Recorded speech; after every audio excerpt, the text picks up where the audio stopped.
Hi, this is Daniel Fugashan. I'm CEO of Roman Roads Press and Kepler Education, and I will be finishing off this epic read aloud of Homer's Odyssey with Book 24 of the Odyssey. I'm using Samuel Butler's translation, and like the last book I read, the primary reason is some fiend absconded with my Lattimore, and Wes Callahan hasn't finished his edition of the Odyssey. So, as I said before, this is a good translation. My biggest pet peeve is that I really prefer the Greek name, Odysseus, versus Ulysses, but it really is a good readable translation. So, without further ado, Book 24 of Homer's Odyssey. Then Mercury of Cyllene summoned the ghosts of the suitors, and in his hand he held the fair golden wand with which he seals men's eyes in sleep, or wakes them just as he pleases. With this he roused the ghosts and led them, while they followed whining and gibbering behind him. As bats fly squealing in the hollow of some great cave, when one of them has fallen out of the cluster in which they hang, even so did the ghosts whine and squeal as Mercury, the healer of sorrow, led them down into the dark abode of death. When they had passed the waters of Oceanus and the rock Leucas, they came to the gates of the sun and the land of dreams, whereon they reached the meadow of Asphodel, where dwell the souls and shadows of them that can labor no more. Here they found the ghost of Achilles, son of Peleus, with those of Patroclus, Antilochus, and Ajax, who were the finest and handsomest men of all the Danaans, and after the son of Peleus himself. They gathered round the ghost of the son of Peleus, and the ghost of Agamemnon joined them, sorrowing bitterly. Round him were gathered also the ghosts of those who had perished with him in the house of Agasicus, and the ghost of Achilles spoke first. Son of Atreus, it said, we used to say that Jove had loved you better from the first than last than any other hero, for you were captain over many and brave men, when we were all fighting together before Troy, yet the hand of death, which no mortal can escape, was laid upon you all too early. Better for you had you fallen at Troy in the heyday of your renown, for the Achaeans would have built a mound over your ashes, and your son would have been the heir to your good name, whereas it has now been your lot to come to a most miserable end. Happy son of Peleus, answered the ghost of Agamemnon, for having died at Troy far from Argos, while the bravest of the Trojans and the Achaeans fell round you fighting for your body, there you lay in the whirling clouds of dust, all huge and hugely, heedless now of your chivalry. We fought the whole of the livelong day, nor should we have ever left off if Jove had not sent a hurricane to stay us. Then, when we had borne you to the ships out of the fray, we laid you on your bed and cleansed you fair skin with warm water and with ointments. The Danaans tore their hair and wept bitterly around you. Your mother, when she heard, came with her immortal nymphs from out of the sea. And the sound of a great wailing went forth over the waters so that the Achaeans quaked for fear. They would have fled, panic-stricken to their ships, had not wise old Nestor, whose counsel was ever truest, checked them, saying, Hold, Argives, fly not, sons of the Achaeans. This is his mother coming from the sea with her immortal nymphs to view the body of her son. Thus he spoke, and the Achaeans feared no more. The daughter of the old man of the sea stood round you weeping bitterly, and clothed you in immortal raiment. The 9 muses also came and lifted up their sweet voices in lament, calling and answering one another. There was not an Argive but wept for pity of the dirge they chanted. Days and nights, 7 and 10 we mourned, mortals and immortals, but on the 18th day we gave you to the flames, and many a fat sheep with many an ox did we slay and sacrifice around you. You were burnt in raiment of the gods, with rich resins and with honey, while heroes, horse and foot, clashed their armor around the pile as you were burning, with the tramp as of a great multitude. But when the flames of heaven had done their work, we gathered your white bones at daybreak, and laid them in ointments in pure wine. Your mother brought us a golden vase to hold them, gift of Bacchus, the work of Vulcan himself. And in this we mingled your bleached bones with those of Patroclus, who had gone before you, and separate we enclosed also those of Antilochus, who had been closer to you than any other of your comrades, now that Patroclus was no more. Over these the host of the Argives built a noble tomb, on the point jutting out over the open Hellespont, that it might be seen from far up upon the sea by those now living and by those that shall be born hereafter. Your mother begged prizes from the gods and offered them to be contended for by the noblest of the Achaeans. You must have been present at the funeral of many a hero when the young men gird themselves and make ready to contend for prizes on the death of some great chieftain, but you never saw such prizes as silver-footed Thetis offered in your honor, for the gods loved you well. Thus even in death your fame, Achilles, has not been lost, and your name lives evermore among all mankind. But as for me, and what solace I had when the days of my fighting were done! For Jove willed my destruction on my return by the hand of Aegathus and those of my wicked wife.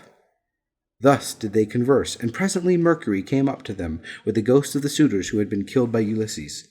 The ghosts of Agamemnon and Achilles were astonished at seeing them, and went up to them at once. The ghost of Agamemnon recognized Amphimedon, son of Melanius, who lived in Ithaca and had been his host, so it began to talk to him. Amphimedon, it said, what has happened to all you fine young men, all of an age too, that you are come down here under the ground?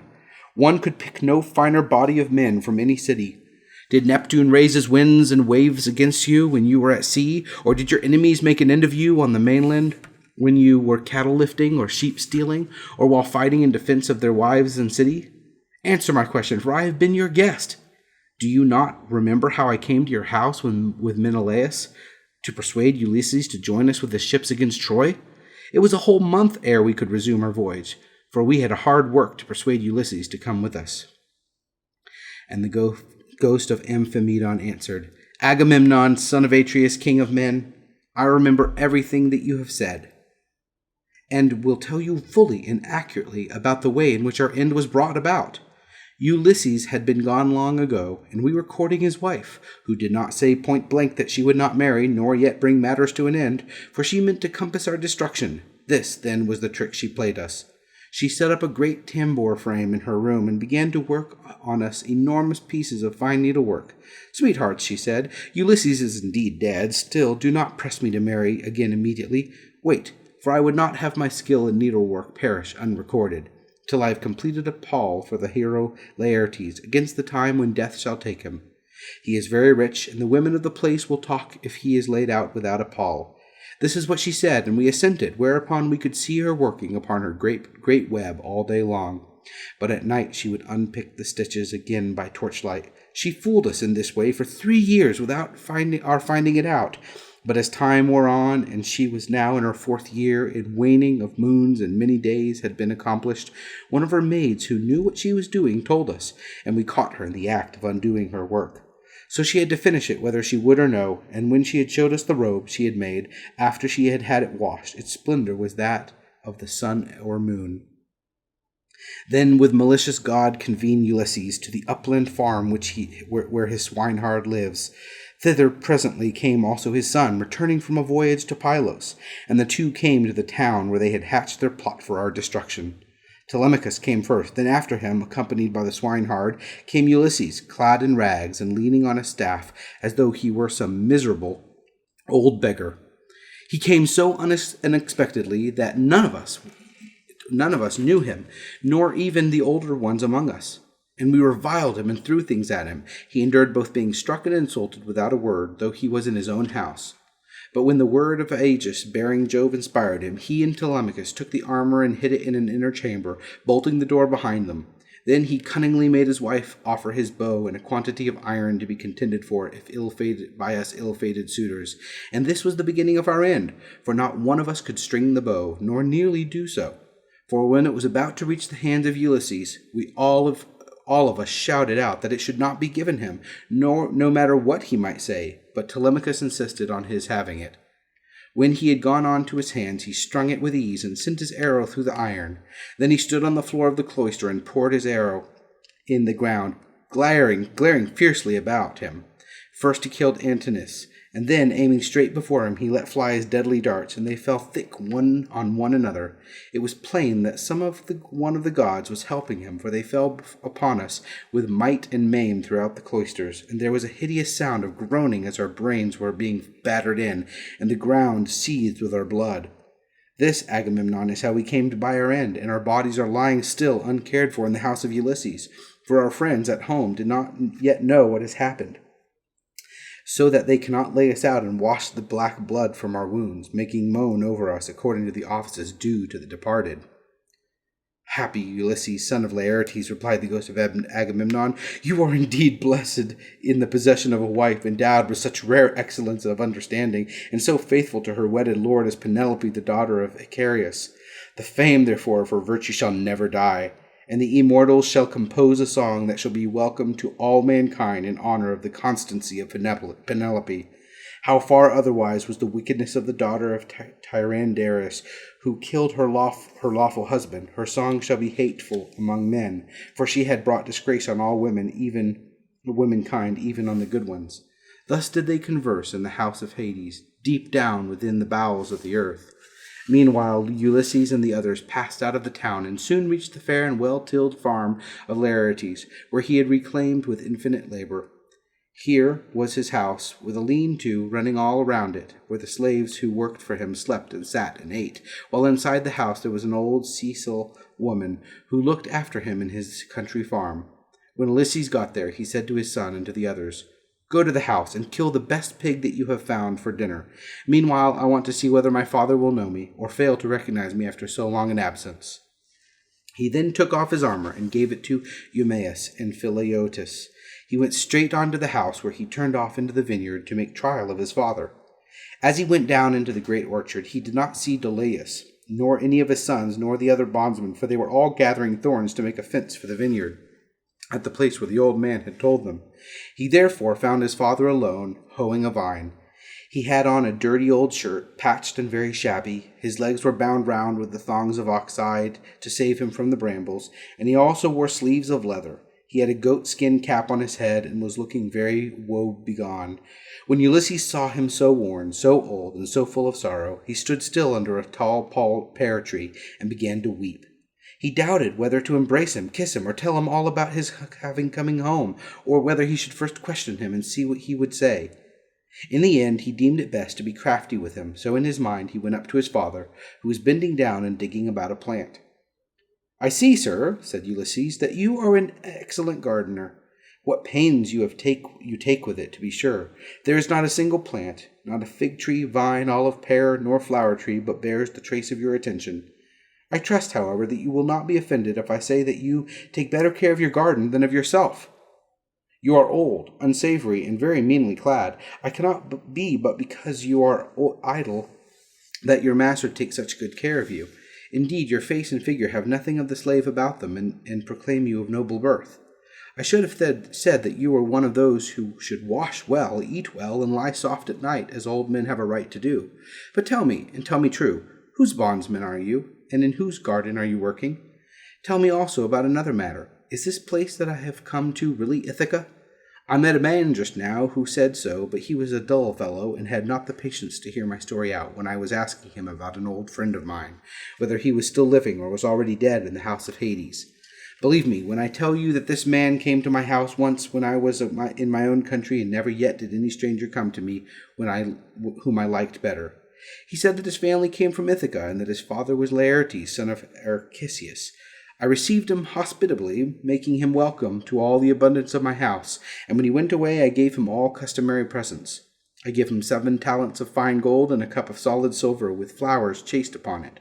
I gave him 12 light cloaks and as many pieces of tapestry. I also gave him 12 cloaks of a single fold, 12 rugs, 12 fair mantles, and an equal number of shirts. To all this I added 4 good-looking women skilled in all useful arts, and let him take his choice.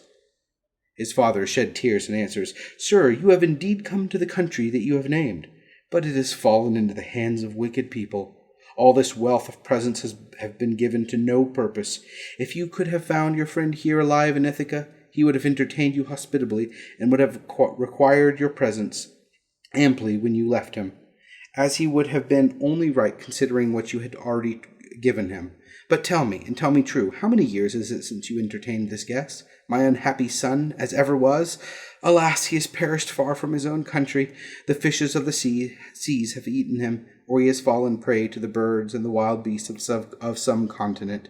Neither his mother nor I, his father, who were his parents, could throw our arms around about him and wrap him in his shroud, nor could his excellent and richly richly endowed wife Penelope bewail her husband, as was natural upon his deathbed, and close his eyes according to the offices due to the departed. But now, tell me truly, for I want to know, who and whence are you? Tell me of your town and parents.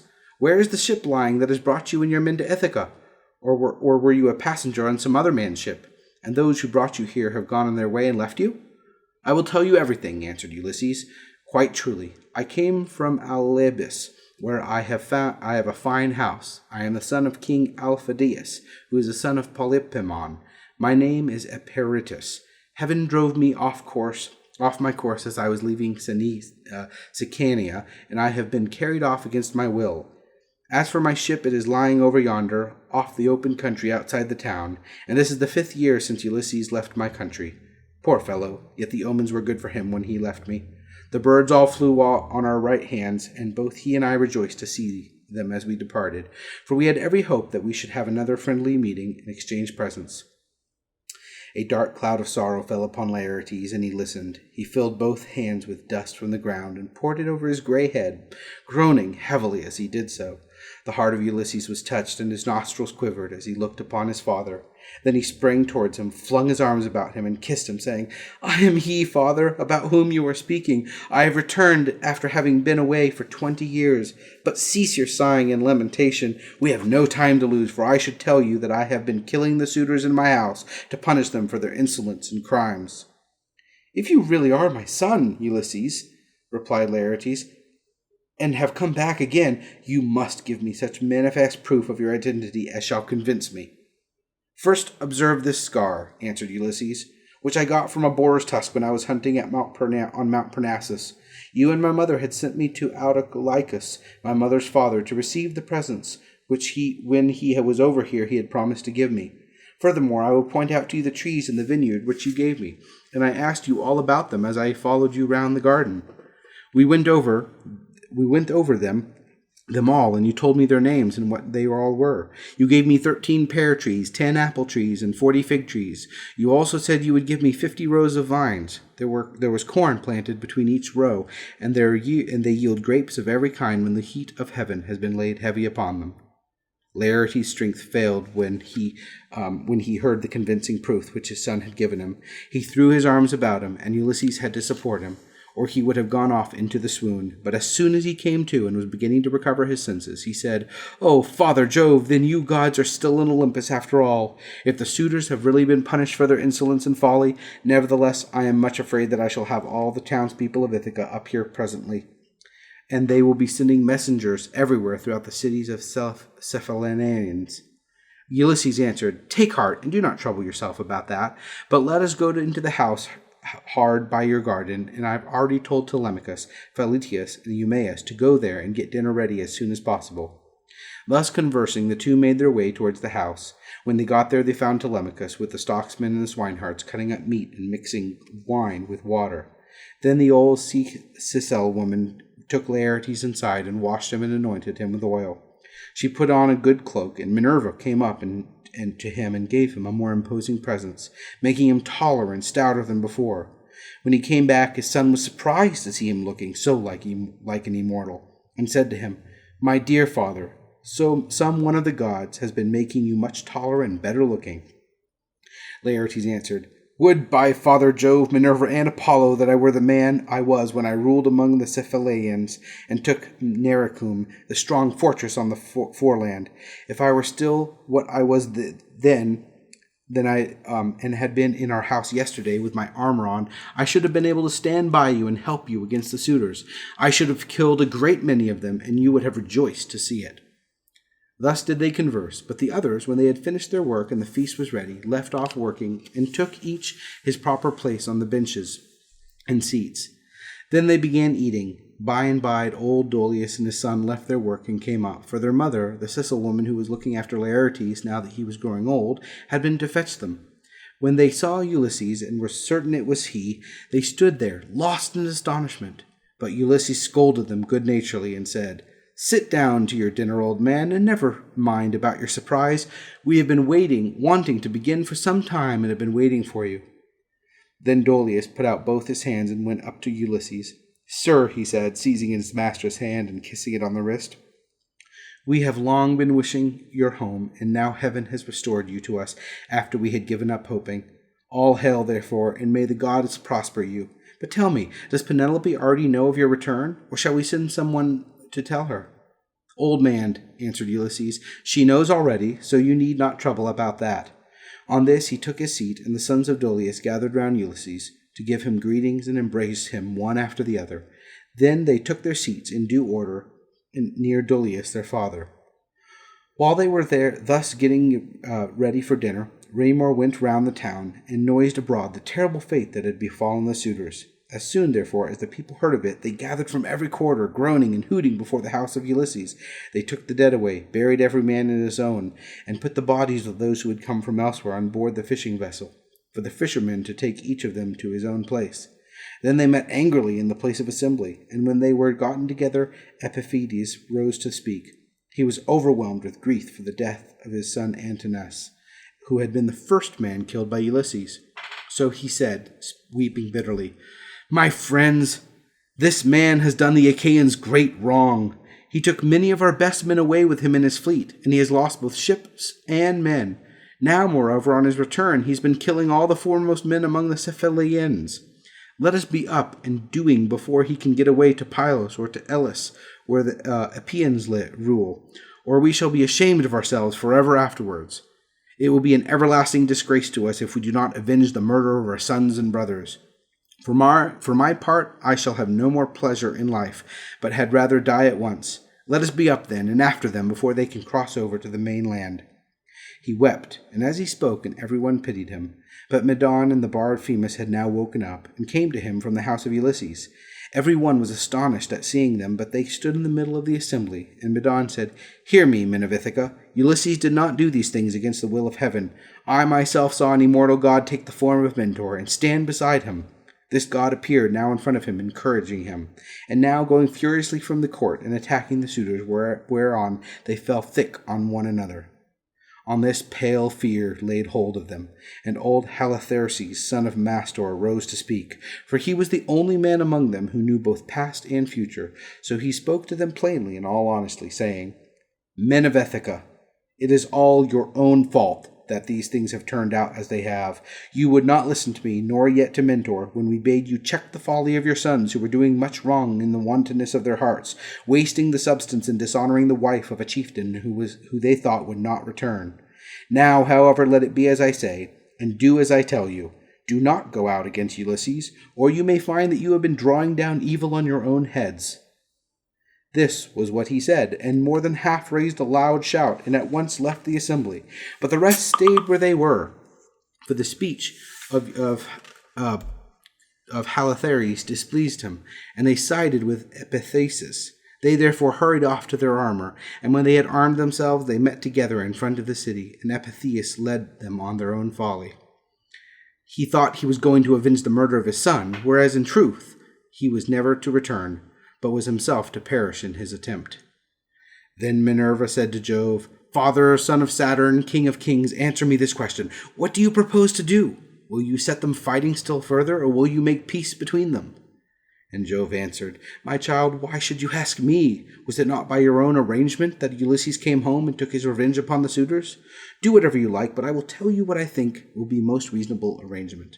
Now that Ulysses is revenged, let them swear to a solemn covenant, in virtue of which he shall continue to rule, while we cause the others to forgive and forget the massacre of their sons and brothers. Let them then all become friends as heretofore, and let peace and plenty reign. This was what Minerva was already eager to bring about, so down she darted from off the topmost summits of Olympus. Now when Laertes and the others had done dinner, Ulysses began by saying, Some of you go out and see if they are not getting close up to us. So one of the Dolius' sons went as he was bid. Standing on the threshold, he could see them all quite near, and said to Ulysses, Here they are, let us put on our armor at once. They put on their armor as fast as they could, that is to say, Ulysses, his 3 men, and the 6 sons of Dolius. Laertes also and Dolius did the same, warriors by necessity in spite of their gray hair. While they had all put on their armor, they opened the gate and sallied forth, Ulysses leading the way. Then Jove's daughter Minerva came up to them, having assumed the form and voice of Mentor. Ulysses was glad when he saw her and said to his son Telemachus, Telemachus, now that you are about to fight in an engagement which will show every man's mettle, be sure not to disgrace your ancestors, who were eminent for their strength and courage all the world over. You say truly, my dear father, answered Telemachus, and you shall see, if you will, that I am in no mind to disgrace your family. Laertes was delighted when he heard this. Good heavens, he exclaimed, what a day I am enjoying! I do indeed rejoice at it. My son and grandson are vying with one another in the matter of valor. On this Minerva came close up to him and said, Son of Icarius, best friend I have in the world, pray to the blue-eyed damsel and to Jove her father, then poise your spear and hurl it. As she spoke, she infused fresh vigor into him, and when he had prayed to her, he poised his spear and hurled it.